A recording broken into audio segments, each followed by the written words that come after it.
Vitamin D কি মাত্রায় হবে সেগুলো আরো কিছু আছে। আর আমরা হচ্ছে যে ভিটামিন এ ডি এবং ফেজ আউট করার জন্য সচেতন করা কি কি ব্যবস্থা নেওয়া যায় এটা নিয়ে আমরা মাঠে নেমেছি, যেটাকে আমরা অ্যাডভোকেসি বলছি।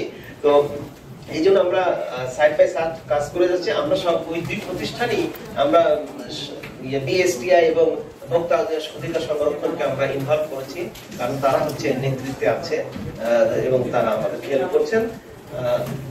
পরিশেষে একটা কথা আছে যে ভোজ্য তেল বন্ধ হলে আমি ছোট তেল কিভাবে নিব, গরিব মানুষ কিভাবে হবে, এটা নিয়ে খুব আলোচনা হচ্ছে। কিভাবে ছোট 500 ml 10 টাকা বা 20 টাকা বা 30 টাকা সয়াবিন তেলের প্যাকেট করা যায়, এটা নিয়ে অনেক বিতর্ক হচ্ছে, পরিবেশের কথা উঠেছে।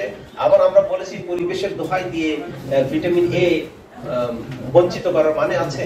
যদি পরিবেশ আপনাদের এতই কনসার্ন হয় তাহলে আপনি শ্যাম্পু বন্ধ করে দেন, তারপর ওই যে টমেটো কেচাপ বন্ধ করে দেন, ওটা না খেলেও মানুষ মরবে, মানে বাঁচবে, করবে না। হ্যাঁ, আর এটা হলে মানুষ অসুস্থ হবে। তো এরকম অনেক বিতর্ক। এনিওয়ে বিএসটি আমাদেরকে প্রায় 6 মাস 7 মাস আগে বলেছে যে আমরা 2টা মিল রাজি হয়েছে, তারা চেইন ম্যানেজমেন্ট এস্টাবলিশমেন্ট সেট করেছে ছোট প্যাকেটে।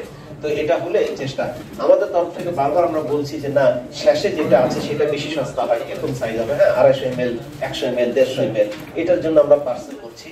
তো এটা হলে হবে কি, ওই ভোজ্য তেলের খোলা অল্প টাকা নিব এই দাবিটা তখন বা এই যুক্তিটা আর আসবে না। পরিশেষে হার্ট ফাউন্ডেশনের তরফ থেকে আমরা জেলা প্রশাসনের পক্ষে জেলা প্রশাসক জেলা প্রশাসক মহোদয়কে এবং তার বাহিনী যারা আছেন তাদের কৃতজ্ঞতা জানাই। আমাদের স্বাস্থ্য রক্ষার জন্য সিভিল সার্জন সাহেব আছেন, ভোক্তাকে সচেতন করার জন্য ক্যাম্প আছেন, এবং ব্যবসায়ী যারা আমাদেরকে সবসময় খাদ্য সরবরাহ করছেন।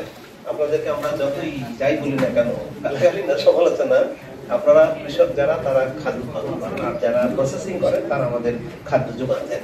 তো এটা ইকোনমিক হেল্প করে।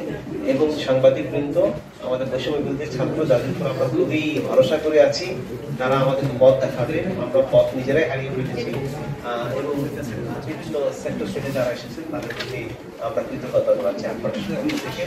দৈনিক আজকের বাংলা .net